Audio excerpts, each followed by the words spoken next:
صحابہ اکرام کی سیرت و عظمت اور ان کے واقعات مستند دلائل کے ساتھ ویڈیوز دیکھنے کے لیے ہمارے چینل کو ابھی سبسکرائب کریں۔ حضرت بلال حبشی رضی اللہ تعالیٰ عنہ یہ آپ علیہ السلام کے معزن اور آپ علیہ السلام کے خادم، آپ کے غلاموں کی طرح حضور کے ساتھ رہا کرتے تھے۔ حضرت بلال حبشی پوری دنیا جانتی ہے کہ یہ آپ علیہ السلام کے معزن، جن کو معزن رسول کہا جاتا ہے۔ ان کے والد کا نام تھا رباح، ان کی والدہ کا نام تھا حمامہ، ان کے ایک بھائی تھے جن کا نام تھا خالد، اور ان کی ایک بہن تھی جن کا نام تھا غفرہ۔ ان کی کنیت ابو عبد الکریم بھی ہے، ابو عبد الرحمن بھی بعض لوگوں نے ذکر فرمائی ہے۔ مکہ کے اندر بکتے بکاتے جو ہے وہ عبداللہ ابن جدعان کے یہ غلام بن جاتے ہیں۔ عبداللہ ابن جدعان بہت بڑا کافر، امیہ بن خلف کی طرح وہ بھی بہت بڑا کافر تھا، بڑا ظالم تھا۔ تو جب اسلام کی روشنی تھوڑی سی محسوس ہوئی نا، ان کو پتہ چلا، اور انہوں نے جب اللہ کے محبوب علیہ السلام کے بارے میں سنا نا تو انہوں نے کلمہ پڑھ لیا، اور مکہ میں ایک جگہ جہاں پر بت پڑے ہوئے تھے، حضرت بلال نے وہاں پر جا کر بتوں کے چہروں کے اوپر مٹی مال دی، اور پھر فرمانے لگے کہ جو بت اپنے چہروں پر مٹی ملنے سے بچا نہیں سکتے وہ کسی کو نفع اور نقصان کیا دیں گے۔ یہ حضرت بلال حبشی رضی اللہ تعالیٰ عنہ یہ عمل فرمایا۔ تو کسی نے دیکھ لیا تو جا کر عبداللہ ابن جدعان کو بتایا، اس نے کہا کہ عبداللہ تو مکہ میں ذلیل ہو جائے گا کہ تیرا غلام جو ہے وہ بتوں کے چہروں پر جا کر مٹی کو مل رہا ہے۔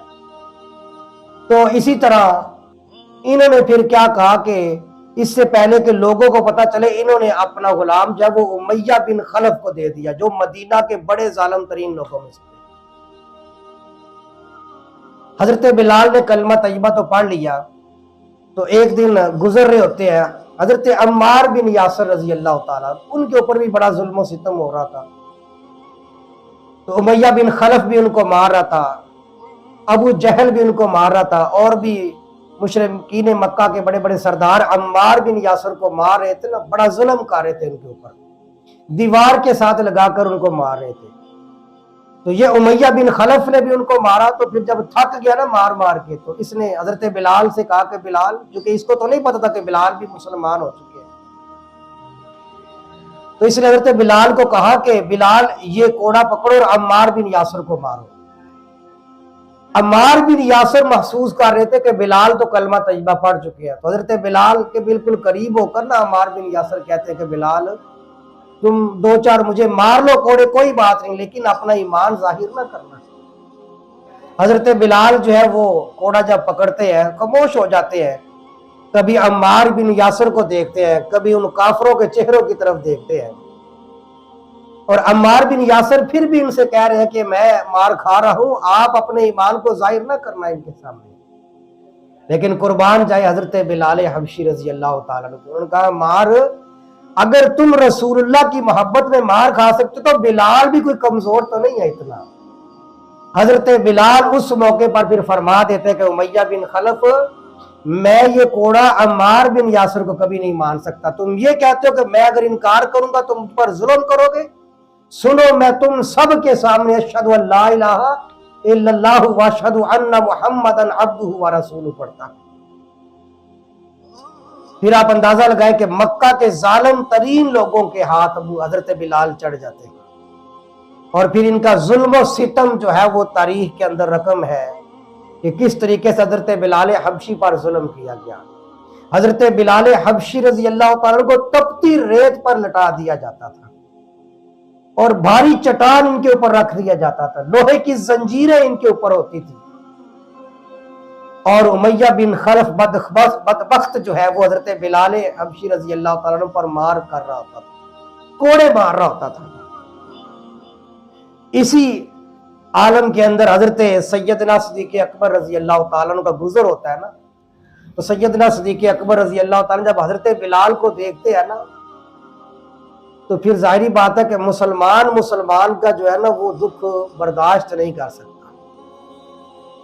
اسی لیے اللہ کے محبوب علیہ السلام نے فرمایا کہ مسلمان کے لیے بنیاد کس کی طرح ہوتا ہے؟ دیوار کی طرح ہوتا ہے. فرمایا جیسے دیوار کے ساتھ اینٹیں جڑی ہوتی ہے مضبوط ہوتا ہے، فرمایا ایک مسلمان بھی دوسرے مسلمان کے لیے اسی طرح ہوتا ہے.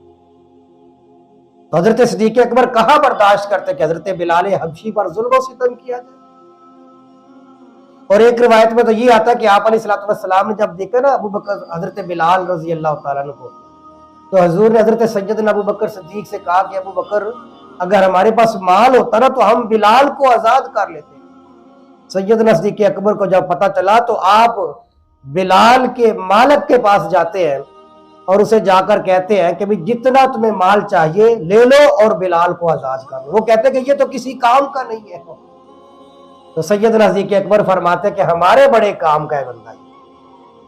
تو 9 اوقیہ چاندی دے کر نا سیدنا صدیق اکبر رضی اللہ تعالیٰ عنہ حضرت بلال کو آزاد کر دیتے رضی اللہ تعالیٰ عنہ.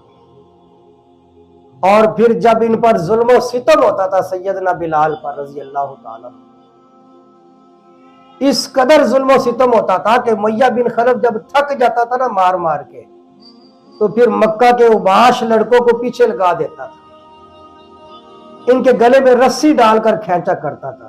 مکہ کے اوباش لڑکوں کو کہتا تھا کہ ان کے اوپر پتھر برساؤ، ان کو مذاق کرو. سیدنا بلال حبشی رضی اللہ تعالیٰ سنجیدہ آدمی تھے، سمجھدار آدمی تھے. سیدنا بلال حبشی رضی اللہ تعالیٰ پھر جب تک آپ علیہ السلام کے ساتھ رہے ہیں نا، حضور سفر میں تھے، حضر میں تھے، تو بلال آپ کے ساتھ تھے. بدر، احد، جس کہیں بھی مشاہدات میں حضور ہوتے تھے، حضرت بلال حبشی رضی اللہ تعالیٰ آپ کے ساتھ ساتھ ہوا کرتے تھے. جب آپ علیہ السلام کا وصال ہو جاتا ہے تو سیدنا بلال حبشی مدینہ چھوڑ کے پھر شام جانا چاہتے، تو سیدنا صدیق اکبر روکتے ہیں ان کو کہ بلال تم نہ جاؤ، یہاں پر رہو. حضرت بلال عرض کرتے ہیں کہ اے ابو بکر صدیق، اگر تو آپ نے مجھے اپنے لیے آزاد کروایا تھا تو میں ہمیشہ کے لیے یہاں رہنے کے لیے تیار ہوں، اور اگر آپ نے مجھے اللہ کے لیے آزاد کروایا تھا تو پھر مجھے جانے دیجئے. سیدنا صدیق اکبر صحابہ جب اللہ کی بات آتی تو پھر اپنی خواہشات چھوڑ دیتے. تو سیدنا صدیق اکبر رضی اللہ تعالیٰ نے پھر ان کو چھوڑ دیا اور یہ شام چلے جاتے ہیں. پھر زمانہ گزر جاتا ہے، حضرت عمر کا زمانہ ہوتا ہے. حضرت عمر پھر مدینہ شام کے اندر آتے ہیں، اور شام کے اندر آ کر حضرت بلال سے جب ملاقات ہوتی ہے نا تو حضرت بلال سے کہتے ہیں کہ بلال بڑا زمانہ گزر گیا ہے، وہ صدائے اللہ اکبر کی جو تمہاری زبان سے سنتے تھے وہ نہیں کبھی سنی. آج شام کے اندر وہ اذان سنا دو ہمیں. تو ظاہری بات ہے کہ حضرت عمر کا پھر انکار نہیں کر سکتے. تو سیدنا بلال حبشی رضی اللہ تعالیٰ پھر اذان دی تو پھر حضرت عمر کیا اور وہاں کے مسلمان کیا سب کے سب اشکبار ہو چکے تھے، آنکھوں سے آنسو بہ رہے تھے. حضرت سیدنا بلال حبشی رضی اللہ تعالیٰ نے پھر جب حضرت ابوبکر صدیق اور حضرت عمر کہتے ہیں نا کہ بھی آپ آ جاؤ مدینہ طیبہ میں، تو یہ کہتے ہیں کہ میں نے حضور سے سنا تھا کہ حضور فرماتے تھے بلال جہاد سے بڑھ کر کوئی عمل نہیں ہے، تو میں جہاد کرنا چاہتا ہوں.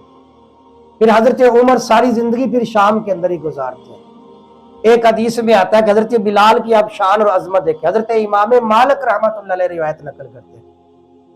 حضرت امام مالک فرماتے ہیں کہ مجھے یہ حدیث پہنچی ہے کہ اللہ کے محبوب علیہ السلام نے فرمایا کہ جب میں معراج پر تھا اور جب اللہ نے مجھے جنت دکھائی، میں جنت میں تھا، تو میں نے دیکھا کہ وہاں پر کسی کے چلنے کی آواز آ رہی ہے لیکن نظر نہیں آ رہا تھا. تو میں نے پوچھا کہ جبرائیل یہ کون ہے کہ آواز قدموں کی آ رہی ہے چلنے کی لیکن بندہ نظر نہیں آ رہا. تو حضرت جبرائیل نے امین عرض کیا کہ حضور یہ آپ کے پیارے بلال سیدنا بلال حبشی رضی اللہ تعالیٰ عنہ جو چلتے زمین پر ہیں اور ان کے قدموں کی آواز اللہ تبارک و تعالیٰ جنت میں پہنچا دیتے.